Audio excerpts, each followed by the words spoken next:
Hello everyone, मैं अभिनव शुक्ला आपका बहुत बहुत स्वागत करता हूं लेट मी कोड के इस चैनल पर, जहां पर आप TCS NQT कोडिंग क्वेश्चंस की प्रिपरेशन कर रहे हैं। आज हम देखने वाले हैं एक बहुत ही इंपॉर्टेंट क्वेश्चन, और वो क्वेश्चन कहां से लिया हुआ है ये मैं अभी आपको थोड़ी देर बाद बताऊंगा। उससे पहले आप एक चीज़ ये सुनिए कि यहाँ पर जो हम TCS NQT के कोडिंग क्वेश्चंस की प्रिपरेशन कर रहे हैं उसकी पूरी प्लेलिस्ट डिस्क्रिप्शन में उसका लिंक है, आप वहाँ जाके उसको देख सकते हैं। बहुत बड़ी वीडियोज़ नहीं है, बहुत ज़्यादा वीडियोज़ नहीं है, लेकिन बहुत ही काम की और बहुत ही यूज़फुल वीडियोज़ हैं।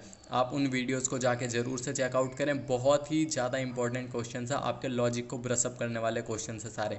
और मैं आपको ये चीज़ बता दूँ, सारे ही क्वेश्चन कहीं ना कहीं कॉम्पिटिटिव कोडिंग के कॉन्टेस्ट से लिए हुए हैं। और जो मैंने प्रीवियस पिछला अपना क्वेश्चन डाला है वो क्वेश्चन तो मेरे ही टेक्निकल असेसमेंट का क्वेश्चन है, जो कि एक कंपनी द्वारा पूछा गया है। तो मैं उस क्वेश्चन का लिंक भी सेपरेटली डाल दूँ, और बाकी आप उस प्लेलिस्ट को जाके चेक करिए। बहुत ही इंपॉर्टेंट प्लेलिस्ट है, मैं आपको पहले से बता दूं। सारे सॉल्यूशन आपको वहाँ पर पाइथन में मिलेंगे, और ऐसे बहुत सारे क्वेश्चन हैं जिनको मैंने पाइथन और C++ दोनों में सॉल्व कर रखा है। और कुछ क्वेश्चन तो ऐसे हैं जिनको C++ और पाइथन तीनों लैंग्वेज में सॉल्व कर रखा है। तो आप ज़रूर से जाके उसको चेकआउट करें। तो अब हम समझते हैं अपना ये क्वेश्चन। और जो हमारा ये क्वेश्चन है ये आपका हैकर रैंक से लिया हुआ क्वेश्चन है, जो बहुत ही इंपॉर्टेंट है। और ये क्वेश्चन मैंने इसलिए लिया है, ये इंटरव्यू प्रिपरेशन किट से लिया हुआ हैकर रैंक से क्वेश्चन है। और ये मैंने इसलिए लिया है ताकि आपको थोड़ा इस चीज़ का अंदाज़ा लग सके, आपको इस चीज़ का पता चल सके कि क्वेश्चन किस फॉर्मेट में आता है और हमें किस चीज़ का ध्यान रखना होता है। इस क्वेश्चन में बहुत सारी बातें कवर होने वाली है, तो आप प्लीज़ इस वीडियो को एंड तक देखिए। आपको नई नई चीज़ें ज़रूर सीखने को मिलने वाली हैं, क्योंकि इस क्वेश्चन में हम बहुत सारी यूनिक बातें करने वाले हैं। तो चलिए देखते हैं हमारा क्वेश्चन क्या है। तो हमारा क्वेश्चन है एरे लेफ्ट रोटेशन। अब इसका मतलब क्या है, इसको तो हमें यहाँ पर अब पढ़ के ही पता चलेगा, क्योंकि आपको यहाँ पर जो आपके कंपटीशन होते हैं जैसे TCS NQT है, कोड बीटा है, या फिर आप कोई और एग्ज़ाम देंगे, और या फिर अगर आप देखें कॉम्पिटिटिव कोडिंग, तो आपके क्वेश्चन इसी तरह से आते हैं। तो आपका क्या हुआ, आपका यहाँ पर ये एरेज का है, ये आपको टॉपिक पता चल गया है। यहाँ पर एरेज मैंने जानबूझ के लिखा है ताकि आपको ये चीज़ पता चले। अब हमारा क्वेश्चन है लेफ़्ट रोटेशन, आपको एक टाइटल मिल गया क्वेश्चन का, और जो हमारे क्वेश्चन की डिस्क्रिप्शन है वो अब आपको नीचे दी हुई होगी। है क्या, यहाँ पर करना क्या है आपको, तो देखिए आप, a left rotation operation on an array shift each of the array's element 1 unit to the left. यानी कि हर एक ऑपरेशन जो एरे में है, यहाँ पर आप यही देखिए कि आपको जो एरे के एलिमेंट है उनको लेफ़्ट में शिफ्ट करना है। लेफ़्ट में शिफ्ट करने का मतलब वो अभी हम समझेंगे कैसे। For example 2 left of rotations are performed on array. अब यहाँ पर आप समझिए कि ये रोटेशन कैसे हैं, कि अगर आपको दो यहाँ पर रोटेशन करनी है तो आपका ये कैसे होगा। देखिए पहला एलिमेंट ये है, पहले में ये आपका रोटेट होगा, और ये यहाँ से रोटेट होके इस 5 की जगह आ जाएगा, ये 2 हमारा इस जगह आ जाएगा, 3 2 की जगह आ जाएगा, 4 3 की जगह आ जाएगा, 5 4 की जगह आ जाएगा, और 5 की जगह 1 आ जाएगा। अब इसी तरह जब अगला मेरा होगा तब क्या होगा, मेरा 2 जो है 2 उठ के यहाँ पर आ जाएगा, 3 सबसे आगे, फिर 4 सेकंड नंबर पे, फिर 5 यहाँ पर, और 4 की जगह पे हमारा 1 आ जाएगा, और जो हमारा 2 है ये 5 की जगह पे। तो यही हमारा देखिए आप यहाँ पर ये बन जाएगा 3 4 5 1 2। तो ये 2 रोटेशन से आपका एरे इस तरह से बन जाने वाला है। तो आई होप आपको अब क्वेश्चन समझ आ गया होगा। और ये एक बोनस टिप है आपके लिए कि आप ऐसे क्वेश्चन अगर कर रहे हैं, करने बैठे हैं, आपका एग्ज़ाम है, कुछ भी है, तो आप इस क्वेश्चन को पहले आप 3-4 बार ढंग से पढ़िए, जब तक आपको क्लियर ना हो जाए दिमाग में कि हाँ मुझे करनी ही यही चीज़ है यहाँ पर। तब तक आप क्वेश्चन को पढ़िए, क्योंकि अगर आप क्वेश्चन पढ़ते रहेंगे, आप नहीं पढ़ेंगे ढंग से, आपने देख लिया हाँ मुझे ये करना है, और आप डायरेक्ट कोडिंग के पार्ट पर पहुँच गए, तो वो अच्छी चीज़ नहीं है। आप कुछ ना कुछ मिस कर सकते हैं, हो सकता है आप कोई बड़ी गलती करते हैं जिससे आपके प्राइवेट टेस्ट केसेस पास ना हो, फिर आप परेशान होंगे, तो आपका ही टाइम वेस्ट होगा। उससे अच्छा आप यहाँ पर टाइम इन्वेस्ट कर लें और क्वेश्चन को ढंग से पढ़ें। अब हमारे क्वेश्चन में है क्या, हमें दिया क्या है, given an array A of n integers. हमें एक एरे दिया हुआ है जिसमें एन इंटीजर्स हैं, एक नंबर डी दिया हुआ है जो हमें परफॉर्म करने हैं कितने रोटेशन, यानी कि नंबर ऑफ रोटेशन है डी, तो हमें ये दिया हुआ है, और हमें रिटर्न करना है अपडेटेड एरे। तो हमारा इतना क्वेश्चन है, बहुत सिंपल है। ये चीज़ें आपको पता चली हमारा क्वेश्चन है क्या।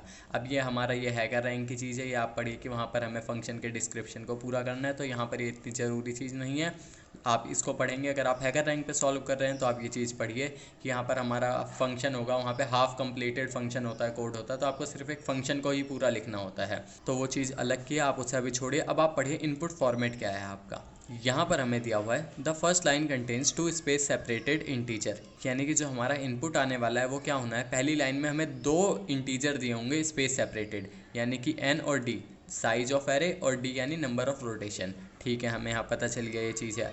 उसके बाद हमें क्या करना है, ए साइज के हमें मतलब जो भी अब यहाँ पर ये चीज़ आपको पता चल गया कि यहाँ पर हमें एन और डी दिया हुआ है। उसके बाद आपको एरे में रोटेशन करने हैं जिसका साइज़ कितना है एन और रोटेशन कितने करने हैं डी। तो आई होप आपको ये चीज़ क्लियर हो गई होगी। जैसे आप अगर यहाँ से एग्जांपल ले कि आपके इस एरे में तो आपको साइज़ दिया होगा 5 क्योंकि यहाँ पर 5 एलिमेंट है, और आपको डी दिया होगा यहाँ पर 2 क्योंकि हमें 2 रोटेशन करनी है। तो ये चीज़ आपको क्लियर हो गई होगी। तो अब हम देखते हैं आगे इसका आउटपुट फॉर्मेट और बाकी सारी चीज़ें। तो यहाँ पर भी इनपुट फॉर्मेट की चीज़ें हैं। तो अब देखते हैं ये हम कांस्टेंट, यहाँ पर ये कांस्टेंट ये बहुत ही एक ज़रूरी चीज़ है। यहाँ पर मैं अभी डीप में एक्सप्लेन नहीं करने वाला हूँ कांस्टेंट को, लेकिन ये बहुत ज़रूरी होता है। मैं यहाँ पर आपको ओवरव्यू इस क्वेश्चन में दूंगा। मैं यहाँ पर पाइथन की जो डेटा स्ट्रक्चर की सीरीज़ है वो लाने वाला हूँ, जो कि बहुत इंपॉर्टेंट होने वाली है। और उसमें आप कंटेंट देखिएगा कि क्या कंटेंट होने वाला है। मैं आपको बेसिक से लेके सारी एडवांस यहाँ पर जितने टॉपिक होते हैं, डायनेमिक प्रोग्रामिंग, ग्रीडी एल्गोरिथम, सब कुछ कवर कराने वाला हूँ यूट्यूब पे ही। और वो बहुत ही इंपॉर्टेंट चीज़ होने वाली है, तो आप उस चीज़ का ध्यान जरूर रखिएगा। आप चैनल को सब्सक्राइब कर लीजिए अभी से। और कॉम्पिटिटिव कोडिंग की सीरीज़ भी मैं लाने वाला हूँ बिगिनर्स के लिए। आप अगर शुरू करना चाहते हैं पाइथन में तो आप कैसे कर सकते हैं।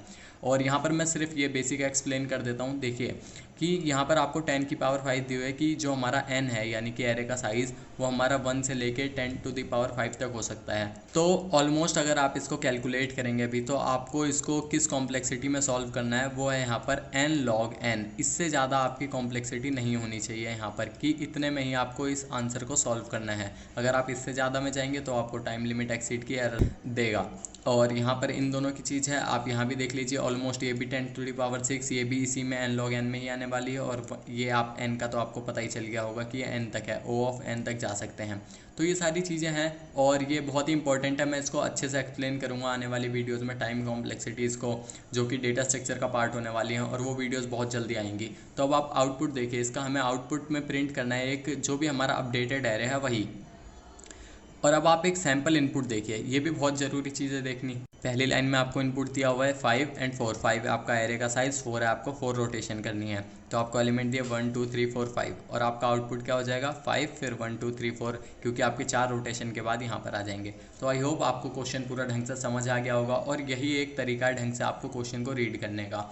और आप इस जो सैम्पल इनपुट है हमारा, इसकी अगर आप एक्सप्लेनेशन देखें तो यही होने वाला है। हमारा D4 है तो पहली रोटेशन में हमारा जो 1 है ये यहाँ पर आ गया, और हमारा 2 पहली पोजीशन पे, फिर हमारा क्या हुआ 2 यहाँ पर आ गया 3 पोजीशन पे। आप यही देखिए इसी तरह से आपका ये चलता रहेगा कि हमारा फर्स्ट पे सारे एलिमेंट धीरे धीरे आ जाएंगे, और ये हमारा यहाँ पर पीछे की तरफ आने लग जाएगा। तो आपके ये सारे एलिमेंट पहुँचते चले जाएंगे, और आप देखेंगे तो आपका फाइनल आउटपुट ये एरे आ जाएगा। तो आई होप आपको अब पूरा ढंग से क्वेश्चन क्लियर है, एक्सप्लेनेशन देख ली, और यही तरीका है आपको ढंग से क्वेश्चन को पढ़ने का। अब इसको आपको सॉल्यूशन सोचना है। तो सॉल्यूशन सोचने के लिए सबसे बेटर तरीका है आप कॉपी पेन लेके बैठिए। आप जो भी चीज़ें आपको दी हुई हैं आप एक्सप्लेन करिए, और आप पहले अपनी कॉपी पर सॉल्यूशन लिखना शुरू करिए। आप पहले दिमाग में एक कोई भी सॉल्यूशन लाइए, ब्रूट फोर्स सॉल्यूशन कैसा भी हो, उससे कोई मैटर नहीं करता। बस आप दिमाग में लाइए कि किस तरह से इसको सॉल्व कर सकते हैं।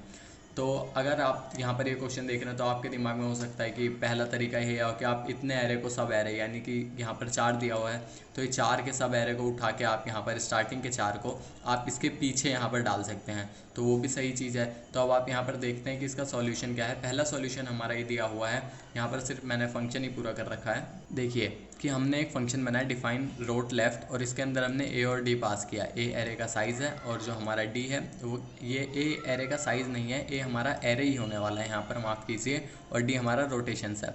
अब हमने एक खाली एरे बना लिया है यहाँ पर टेम्प, और यहाँ पर स्पेस कॉम्प्लेक्सिटी आप देखिए तो यहाँ पर स्पेस कॉम्प्लेक्सिटी यहाँ पर ये बढ़ जाएगी, ये बिग ऑफ एन हो जाएगी, क्योंकि यहाँ पर हमने एक यहाँ पर एन साइज़ का ही एक जो हमारा एरे होने वाला है वो यहाँ पर ले लिया है हमने। तो अब हम क्या करेंगे, टेम्प में एक्सटेंड कर देंगे। हम एक्सटेंड क्यों कर रहे हैं वो मैं आपको बताऊंगा, आप अपेंड भी कर सकते हैं। अभी हम इसका दूसरा कोड भी देखेंगे तो उसमें हम अपेंड का यूज़ करेंगे। एक्सटेंड हमने क्या किया, जो चीज़ मैंने अभी आपको पीछे बताई थी कि हम पूरा एरे उठा के हमने 0 से लिया और डी तक का पूरा एरे उठा के इस वाले एरे के अंदर हमने डाल दिया डायरेक्ट, तो ये हमारा पूरा एरे आ जाएगा। और हमने जो ए एरे है उसमें से हमने क्या डिलीट कर दिया, यहाँ पर हमने इस पूरे को डिलीट कर दिया जो हमने उठा के यहाँ पर डाल दिया। यानी कि यहाँ तक हमने ये किया है कि अगर आप देखेंगे तो हमारा जो ये नया एरे था इसमें से मैंने यहाँ से उठा के 4 एलिमेंट ये मैंने किस में डाल दिए, टेम्प एरे में। मैंने यहाँ पर दूसरा एरे बनाया और इसके अंदर ये सारी चीज़ें आ गई हैं, और इसके अंदर से मैंने ये सारा डिलीट कर दिया। तो इसके अंदर अब सिर्फ मेरा जो ए एरे है इसके अंदर एक ही एलिमेंट है वो है ए। और मैंने वापसी ए में एक्सटेंड कर दिया टेम्प को, तो यहाँ पर क्या होगा, और मैंने रिटर्न कर दिया ए। तो यहाँ पर जब मैं ए में एक्सटेंड करूँगा टेम्प को, तो यहाँ पर आप देखिएगा तो मेरा 5 सबसे पहले यहाँ पर आ जाएगा जब आपका एरे है, और ये बाकी सारी चीज़ें यहाँ पर क्या है, जो ये मेरा टेम्प एरे है वो यहाँ पर आ जाएगा। तो ये पूरा का पूरा यहाँ पर आ जाएगा। और एक्सटेंड यही है कि आपका 2 लिस्ट को आसानी से मर्ज कर देता है, इसीलिए यहाँ पर एक्सटेंड को यूज़ किया है। आप यहाँ पर इससे बेटर चीज़ सोच सकते हैं, ये बिल्कुल ही ब्रूट फोर्स है। और अब ये मेरा दूसरा सॉल्यूशन है। मैंने यहाँ पर एक फंक्शन बनाया है जिसके अंदर मैंने एन, के और ए डाला है। एन यहाँ पर क्या है, एन लेंथ ऑफ एरे है, के हमारा क्या है, रोटेशंस, और हमारा ए क्या है, एरे है। सो हम यहाँ पर क्या कर रहे हैं, फॉर ये आपको ये चीज़ अगर नहीं समझ आई तो आप ये सोचिए, आप ये लूप लगा सकते हैं। अगर आपको लूप वेरिएबल का यूज़ लूप के अंदर कहीं नहीं करना है तो आप लूप की जगह यहाँ पर ये लगा सकते हैं। तो हमने इसीलिए यहाँ पर लिया है फॉर डैश इन रेंज के। अब यहाँ पर क्या है, के की रेंज में, अब के क्या है, रोटेशंस। तब तक हमें क्या करना है, ए डॉट अपेंड, यानी कि हम उसी एरे में अपेंड कर रहे हैं, उसी में हम अपेंड क्या कर रहे हैं, ए डॉट पॉप 0, यानी कि पहला एलिमेंट हर बारी।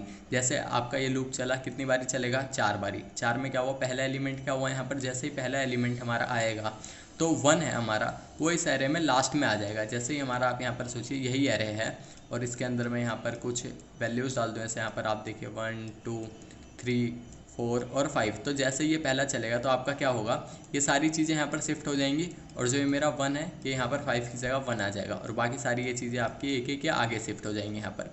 तो यही बार बार चलता रहेगा। और ये प्रिंट स्टार ए इसलिए क्या है, ताकि ये पूरा एरे एक साथ स्पेस सेपरेटेड प्रिंट कर दे। वरना आप अगर आउटपुट में देखेंगे, अगर प्रिंट ए करेंगे तो आपका आउटपुट इस तरह के फॉर्मेट में आएगा, यानी कि आपके स्क्वायर ब्रैकेट्स लगे होंगे। लेकिन अगर आप स्क्वायर ब्रैकेट्स नहीं चाहते हैं तो आप स्टार ए से प्रिंट करिए, आपका आउटपुट स्पेस सेपरेटेड बिल्कुल वैल्यूज़ ऐसे ऐसे करके यहाँ पर प्रिंट हो जाएंगी। तो आई होप आपको ये चीज़ समझ आई होगी, आपको ये दोनों कोड समझ आएंगे। आप इन कोड्स को रन करके देखिए। आप हैकर रैंक पे जाइए, मैं इस क्वेश्चन का जो लिंक है वो डिस्क्रिप्शन में डाल दूंगा। और अगर आपको कोई डाउट है तो आप कमेंट करके पूछिए, और आप मुझे सोशल मीडिया पे फॉलो करिए। मेरे इंस्टाग्राम का लिंक आपको स्क्रीन पर दिख रहा होगा। तो अब मिलते हैं नेक्स्ट वीडियो में, तब तक के लिए बाय, थैंक यू।